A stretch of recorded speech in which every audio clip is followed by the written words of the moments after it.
Marlon Magneé of La Femme. Hello, everybody. Thank you. Hi. I'd like to start by saying welcome back to San Francisco. Thank you very much. Yeah. Awesome. How did everyone meet and how did La Femme come to be? La Femme, it's like two people at the beginning. It's me and Sasha, and we start recording all the first record by ourselves in our room. And then after we decide to start show, and we bring our friend from high school and stuff in Paris. Awesome. Because after me, I moved to Paris around 15, you know. Oh, so I meet like other people, I did bands, and after Noé and Sam meet me back. And then for the recording, we always have like a lot of different singers. Okay. So we already start to work with like a bunch of singers, Marilou, Pandora and stuff. And then we were looking for a singer for the live because it was more easy to have like just one singer for the live. And then when after Clemens we came, etc. Okay. Would you say your Parisian roots inspire the tone and message in your music? My Parisian roots basically like make me discover like a bunch of genders that you don't find in little town. Mm-hmm. Parisian, you know, at the end of the day, it's like a big city, a big capital. It's a bit like LA, New York, or even like San Francisco. You have like real punk concert, ska show, reggae, rock and roll, rockabilly, surf music. But when you go like out of town, you just take like what you have, you know. So Paris was really good for that, for make me discover a bunch of scene and different gender. And I actually discover surf music in Paris and not in Biarritz. Okay. Okay. I really love your music. It's interesting because your music evokes a state of being grounded. However, I can't help but feel like I'm in a trance when I'm listening to it. You use the theremin in your music, which is such a unique instrument. It gives such a very distinct, beautiful, haunting sound. The band Portishead also uses the theremin, actually. Who have been your musical influences? Velvet Underground, but Clara Rockmore also, we play theremin. Also Kraftwerk, and a lot of French music, like Serge Gainsbourg, Barbara, Jacques Dutronc, but also Marie et les Garçons, like some cold wave band from the 80s in France. Deux, etc., etc., Jacques No. Deu's really good. Yeah. You're awesome. I have to say, La Femme as a whole, from your music and your style, is probably the most eccentric band I have seen in modern day. It's so refreshing. You almost feel like you are from another era. Is there an era that influences your style? A lot of era, but the most era who influenced our style was the 60s, I think, at the beginning, and then the 80s. 80s. And it was a combination of 60s, 80s, but after we love all the era, and we get influenced by the 90s, the 50s, the 70s, the 40s, the 30s, the 20s, you know. So yeah, I see like that 80s kind everything, of new wave. But yeah, at the beginning, the sound was made with like 60s and 80s music. Yeah. And I read that when it comes to guest singers, you look for straight vocals with no effects. And I realized after seeing that with the female voices you have featured, they reminded me of a similar voice to Francois Hardy. Yeah.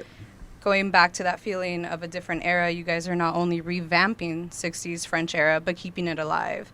What kind of music did you grow up listening to? I think my first record I bought was I'm a Barbie Girl of Aqua, you know this song? I'm a Barbie. Yeah, you know, like I was 7, you know. Yeah. So I'm like a guy from the 90s, and then after I discover like punk, I think with like NoFX, Rancid, all the California vibe when I was like kids in primary school, like when I was like 12. And then from that, my dad made me discover the real punk, like Sex Pistols, The Clash and stuff, Ramones.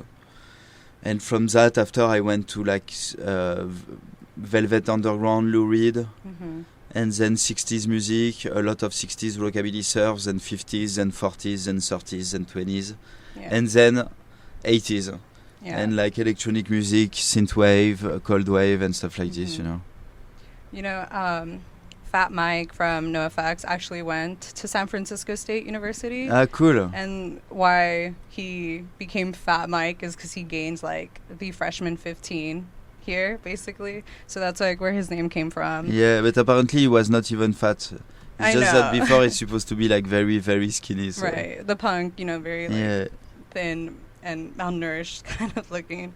I've heard you previously mention the Velvet Underground. Tell us what you were doing the first time you listened to the Velvet Underground. But I was in the store and I wanted to buy a record, and I remember I was listening already Lou Reed, but I never had the chance to listen to Velvet because at that time internet was not that much popular and you were still need to buy CD for listen music. You know, it was like in 2005, 2004. It was like the beginning of YouTube and stuff in France. But yeah, I was in the record store and I remember you could like pre-listen some song. So I took like the album of the Banana and I start to listen to the music and I was like, oh my god, it's so sick. Yeah. I should stop listening like this. I keep some for home. And I took the subway, I went back home and I listened the album over and over. And I really, really like the melody in this album, you know. Yeah, they're really soothing, you know, kind of similar to your music. You could kind of just listen to when you're walking. Yeah, it's like repeat music, soul music. It's like something like very sensible. It's really good. Very sunny, yeah. La Femme as a whole is always evolving. Your style, your sound, even all the featured band members. When you look back from where you started, from where you are now, how do you think you've changed? No, we didn't change. After we just evolved in new gender of music, you know, we are not stuck only in the 60s, 80s stuff. Like in the last album, For Cell Respect, it's a bit like raga and opera, you know, there is like other mix. It's just like a big evolution. It's a bit like a liquid who spread on the floor, you know. Yeah. And we spread more with the time. What is inspiring La Femme at this moment? The sound of silence, I think. No, like the silence, yeah, it can be very inspiring. And more with the time, you know. More I enjoy the silence. Yeah. What does performing feel like for all of you? And do you have any pre-performing rituals? No, but after what I will suggest for any band who gonna perform is to stretch before perform and maybe do some vocalize, but even if we don't really do that, but yeah, it's what you're supposed to do. And having, why not a little shot, you know, of hard. Oh yeah, totally. If you're not sober. Do you think that you take on a different persona when you're performing? No, I'm the same all the time. Awesome. Yeah. Fuck those people who are like different, you know. We want the true people, you know. Yes. Me, I'm not hiding during a mask. I'm just like the same person, you know. And after I respect, you know, it's true there is some people they need to hide or have like an alter ego, or they are like just really different. They are just like someone, but I'm just like the same person. After when I'm on stage, I need to like push it more and give the most I can to the public, you know, who came to see me and stuff, you know. Yeah. And give a lot of energy like this. I will give you back, and it will be an exchange, and it will be a good show at the end. Yeah, and you guys are like lightning on stage. Yeah. You really are. Do you have any current favorite American artists, or what about French? American artist, like new, you mean? Yeah. But I used to like the Growlers, you know. They were like good people and they were doing good music, and it was really good. I like also Transformers. Transformers? Yeah, they opened for us, and I'm sure you're gonna really love the song. It's gonna fit exactly. You have this record called Dixie Crystal. Okay. And it's a bit like Daft Punk, in the way he's doing it, because he take like old sample, but at the end it's like rock and roll from the 30s, you know. Yeah. So it's like really cool. He take like old sample, he sing on it and stuff, and it sounds very old school, like Bayou style, and it's really good. He just opened for us. I'm really excited about Come Girl also, Come Girl 8. I think they gonna like improve in music, but even like when I see the energy, the vibe and stuff, we need like a punk band like this, and especially like women punk band like that. I don't know about American, but in France all the girls band are very very classic, you know, like very square. Yes. You know, like when you saw like in Cry Baby, the square and the rock and roll, they are very like this.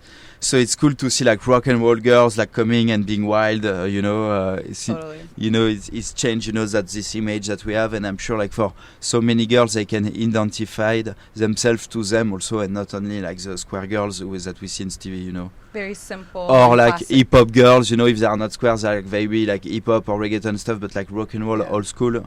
It's been like a while we didn't have that since like the 80s scene, like with Nina Hagen and stuff, you know. So it's good to bring back that.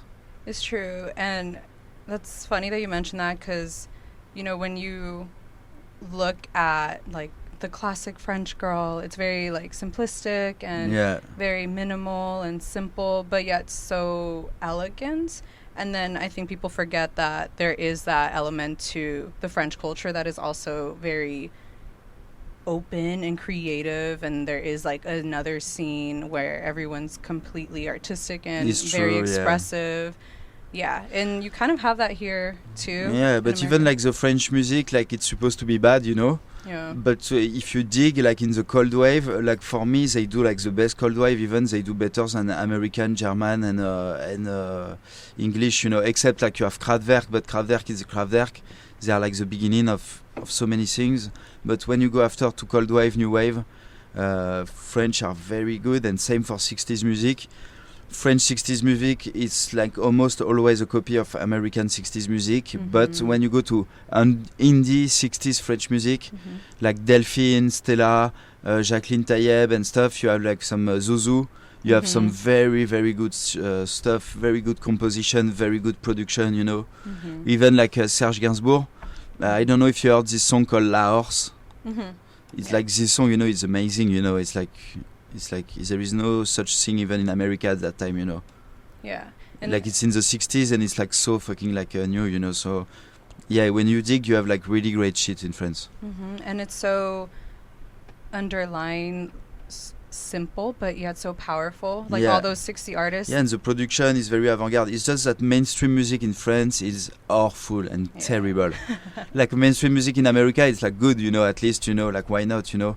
You have American Boy, you know. It's like it is what it is, but at least it's okay, this song. But in France, catchy. Our American Boy, it's like awful. It's like it's not even cross the ocean, you know. It's just stay in France, you know, the mainstream music, because it's so bad, you know. Oh, that's so funny. And they all have bad taste, and for us it's really hard to get mainstream in France because they don't understand our music, you know.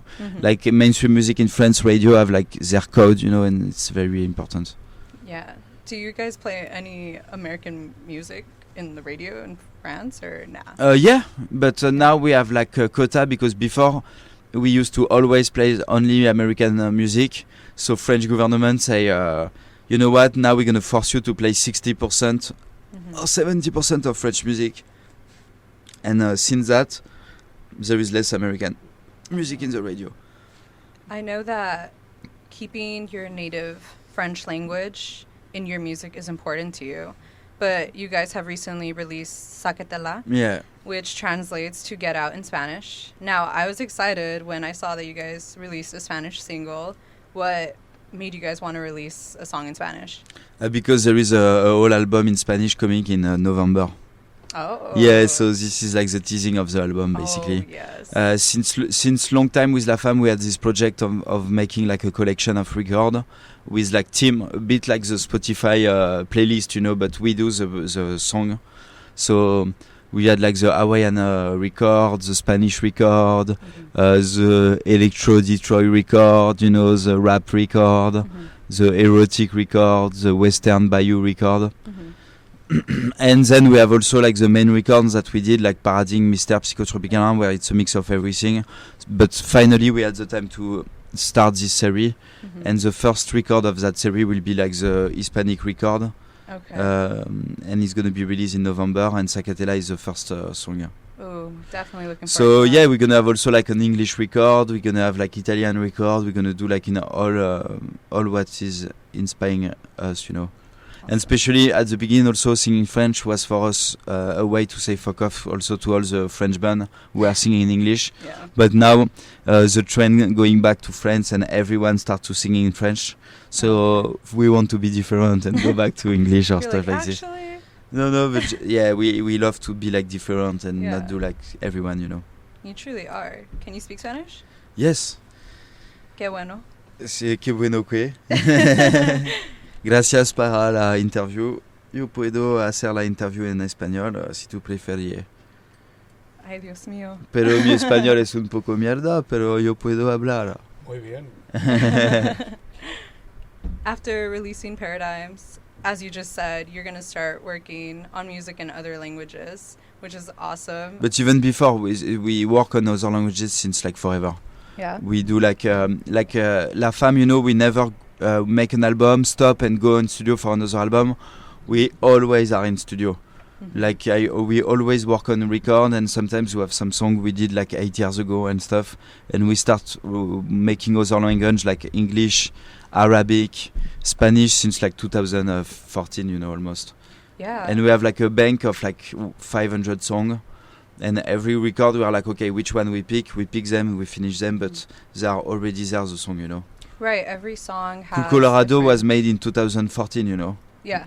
During our first tour in Cool Colorado, you know, so... Right, when I heard and I saw the music video for Sphynx, I Yeah. was like, where do like, you know, like you weren't expecting that from the other song. Every song is so different in an album. Most artists, like, they kind of stick to like one kind No, of but like song. for Sphynx, I really wanted to create a kind of... it was already made, you know, but there is like the, you know, in the psychedelic culture of now, in the revival of now, of our time, I think, which is sad, it's like it's too much old school, it's too much revival, and it should be like more psychedelic modern. And for me, we should have more psychedelic electronic music, you know. And there is not enough electronic psychedelic music. I really love this record who opened me so many doors. It's Acid Tempo from Brian Johnston Massacre, and this is a very good example of electronic psychedelic music. And when you go to Levitation Psychfest, there is a lot of bands who look like too much like Brian Johnston Massacre and do like all psychedelic, and they should do like also like more kind of gender. So after Psychfest, I really wanted to do like a kind of psychedelic song but electronic, and that's why I did Sphynx, you know. Yeah. It's very like even the melody are very like orientalish and stuff, but you're going again it's in also the like trance. electronic music and trance, you know. And I like this song because for me it's like a new stone on the wall of Psych, and it's not like an old stole that we unbrush, you know. It's like a new fucking thing, you know. We came out. Totally. Yeah. Yeah. I like many times when I've traveled, I've listened to you guys. I don't, anywhere I go, like La Femme is on my playlist. Yeah, but it's very good for travel, our music, because you imagine very cool, and also it's like a soundtrack made for travel, you know, like you are in the forest, in the jungle, you put that song, you wake up, you put that song. It's very like cinematic every time, you know. And also because we love travel, we love trip, we always like, okay, I'm gonna do this song in that mood, etc., you know. Is that where, you know, in Paradigms you guys have a few songs like Colorado? So did you guys go to... Yeah, but it's just like we were in Colorado in 2014 and we really enjoy smoking joint in the street, and Sasha did that song, you know. But we keep it, and even for Mister we didn't release it, and it's like so many years after, in 2021 Paradigm came out with Cool Colorado, but it's old songs that we just did it. It's just like we have like a big wine closet. Nice. And every year we see like if the bottle is ready or not, and we take it. And sometimes a song can be done in 10 years, you know. Yeah, they're also relevant. Yeah, like Pleasure, you know. We did like the reissue of Paradigm, and there is this song called Pleasure with 2 versions, and I created that song in 2009. And basically at the beginning of La Femme, I needed money, and I was like, okay, I'm going to do some instrumental of rap and sell them for $20 online. Yeah. You know, when you can download like instrumental for beginner rapper. So that's why I did that song, you know, and then like so many years after, I re-listened to it with Sasha, and Sasha was like, okay, let's do a song with that of La Femme. So tell us about your latest album, Paradigms, which is also a film that everyone should check out. Yeah, because it's free. really It's fucking online. sick. It's full movies. There is It's on all the YouTube. subtitle in Spanish, English. Yeah. It's on YouTube. Yeah. Was this a concept album? Because once I saw the film, No, it was like that's why sometimes like art it's also bullshit. We didn't wake up like we're gonna do a concept album with everything. It's just like came when it came. It's been a long time we wanted to do movie, and at the beginning I think it was more like we had like some song in this record. We were like planning of doing the video clip when we already like doing the record. It was finished, and then we were like, okay, let's do the video clip, and we realized that.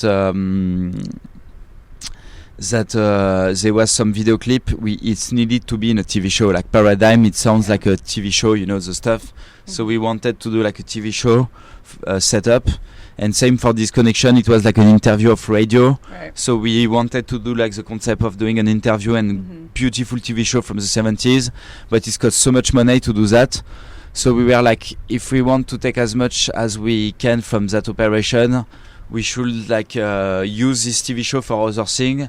And that's why after we decide to do like a whole movie with a TV show, and then doing the video like this, we use like as much as we can this fucking TV show and this setup, because it's cost of money to do the neon, to do the every fucking furniture, of the shit. And at the beginning we were seeking like keeping this TV show in a place and running it on a YouTube channel, but it was too much hard to find a place for keep the decoration and stuff. Yeah, it was really good. Yeah. There was a quote from the scene about with the philosopher naming his book where someone said, instead of saying the greatest problem of mankind, why not say man's most beautiful problem? What was that alluding to? Man's spread, no, I don't know, it's so weird. It's just what is the question again? I'm sorry.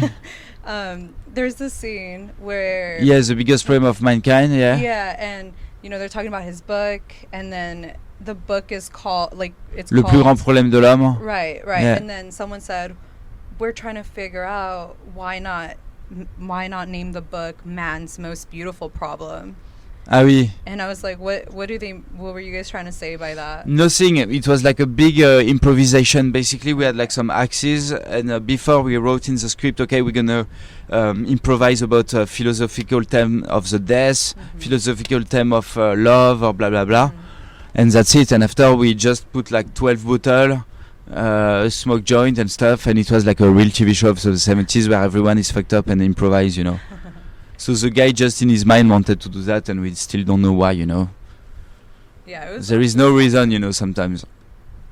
That's true. Especially in La Femme, we are very impulsive, and we hate also sometimes art. I hate that art. You always have to like say why you did that and like justify yourself of everything. I remember, I don't know if it's the same in America, but all the school of art in France, if you do a paint and you did like something in blue, you have to say why you use blue and why this is red, and you cannot absolutely cannot say because it was pretty. If you say that, they kill you, And me, I love to say because it's pretty, and that's it, There was no reason. Yeah. Okay, so then there is no message in Paradise? There is so many message, but there is also like no message. It's like just like, of course we're talking about ecology, that we have to save the world.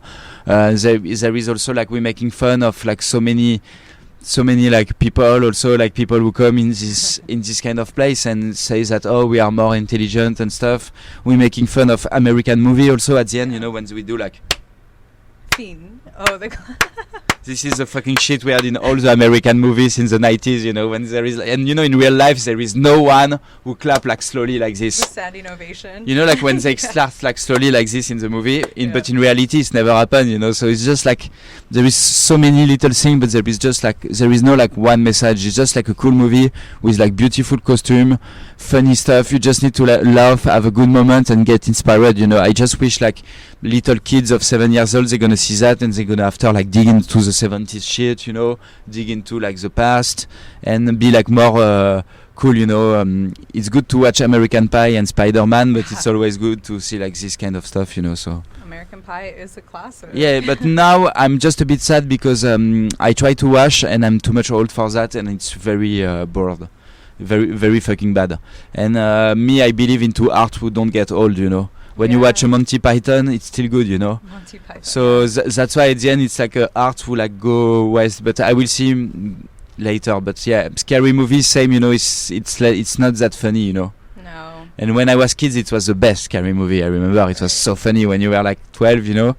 So it's good, but me, I love art when it stays on the time and it's still good. Timeless. Yeah, timeless. This is like the perfect art, you know.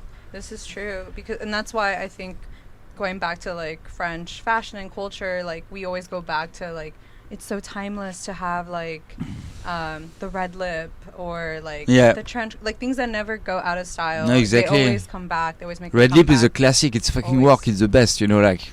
Even if you can say like, oh, it's sexualized or it's na. Red lip is a classic. You will never go wrong, and it doesn't say any message. It's just good. End of the point. Right, yes, and all these artists, you know, iconic people, like we're still talking about till this day. Like they just released like the Marilyn Monroe documentary, and you know, there's so many things on like why do we just keep going back to these people? And it's like they were so different from their time. They were doing things that, you know, society was like, oh, that's so foul. How is a woman doing this? But she was such a sex icon back then, and then now. But beyond that, she was intelligent. She wasn't just like a, you know, a sex symbol.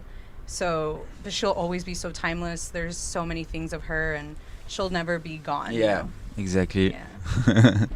So I know you were behind the soundtrack to the Celine Summer 2019 runway. Yeah. What was it like to have your music featured with this iconic brand? It was really cool, but after I did it more for the fact of like working with Eddie was more amazing than the brand, but also and even like the fact that your music gonna be in a fashion show with people walking into it, with people waiting. This is like also the very cool. But the best things I did for that, for me, it was the fact that I really respect Eddie Sliman's work and him. Mm-hmm. I did like good shit, you know. Yeah. So it was a big challenge for me because I had to do like a 20-minute soundtrack and to do a song where for me, you know, I wanted to do 20 minutes. If I do a 20-minute song, I don't want people to get bored. Right. So it's had to be good from the beginning to the end, you know. So I worked so hard, I remember, for that song, like during 6 months or almost 1 year. Okay. And it was really, really tough, really hard. I also had to work on another song, but at the end I was really happy because it was a way for me to like surpass myself and do like better work, you know. So sometimes it's good when you want to work with people you like or you really respect, you're gonna just do your best and it's gonna challenge you, you know. Totally. So I'm really proud and I really love that song, Runway, and also Me Suivre. I don't know if you know Me Suivre. That we did with him too, but it was with Saint Laurent at that time. It was in 2015, you know. So good.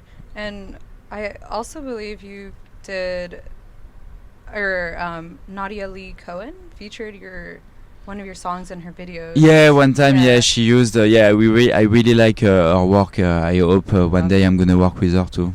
Yeah, I love her work, and she's also, you know, killing the game in LA, and she's definitely something different. No, she's something different. I think she's like one of the best director right now in the world. Yeah. And so many, I saw in France, so many people try to copy her and stuff. So she really have her own style, her own vision.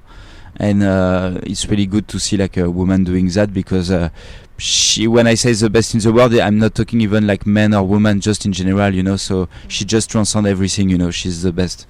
Yeah. And she have like a very good art direction because, which is sad, is like so many directors right now. It's just like DOP who are trying to be directors. They have like, they know how to make work their camera, they know how to shot, but they don't have like strong art direction and idea, you know.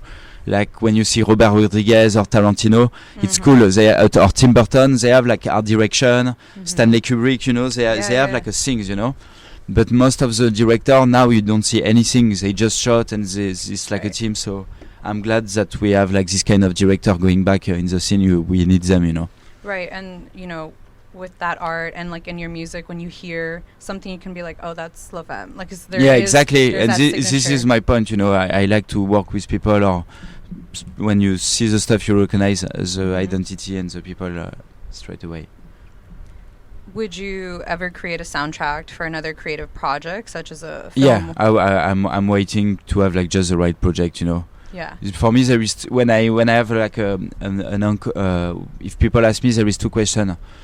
is it like really good and I really love your art, or do you have a lot of money, you know? And if they have a lot of money, even if it's shit, I think it's still good to do it, because with all that money you can do great project after. Right. So you shouldn't ask yourself too much about that. If tomorrow someone asks you like shit lots of money for do something, just do it, because with that money after you can make like crazy art, like this movie Paradigm. We pay this movie from our pocket, you know, since everything, you know, so it's good that to have money for do this kind of project, you know. But otherwise the other solution is to do like with someone you really believe and you really love the art, and like this you're gonna do something amazing. And I love when you have the perfect balance between a cover and an album, or between a soundtrack and a movie. And the soundtrack need to be like same as good as the movie, and same for the movie. That's why I don't want to do like a beautiful soundtrack if the movie is shit, you know.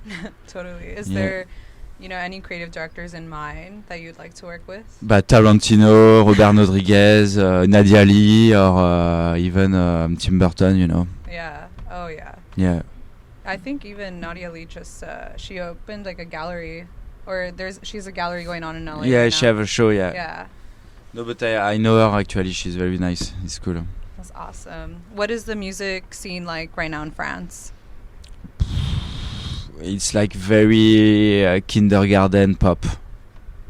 They all have like shitty name, like Yellow Pyjama, or like Cute Castle Crying, or like it's like only a name like this, you know. And it's like very square music, you know. PG. Yeah.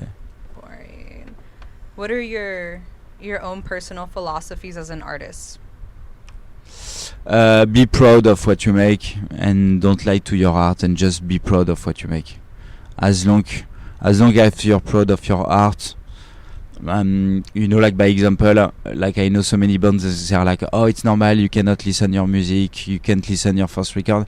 If you cannot listen your music, it means it's shit, you know. So yeah, me I like, because like sometimes I re-listen my old album and I'm like, oh fuck, it's good, you know. Even if there is like mistake, of course, and it's not perfect, I'm very proud, and this is like the most important things. After everyone have like different tastes, and it's normal that everyone like don't make the same kind of music. There is for everyone, but an artist need to love his music, you know, and his art. Totally. What can we expect next from La Femme? But I hope a shitload of new album and a big tour and stadium tour. All right. And before we sign off, what is La Femme's, Marlon's message to the world? Make your dream come true. Yeah. Yeah. And live in love and creation and respect the life, but make your dreams come true. Love that. All right. Thank you so Thank much, you. Marlon. It was such a huge honor to have you. Thank you so much for receiving me. Yeah. See you on the road again. Yeah. I can't wait to see all the amazing things La Femme does. You guys, you are incredibly sweet, intelligent, passionate, and down to earth. Yeah. Thank you for everything you do as an artist. Oh, thank you so much. Yeah. You are listening to The Switch with Femme Jatale on Psyched Radio SF.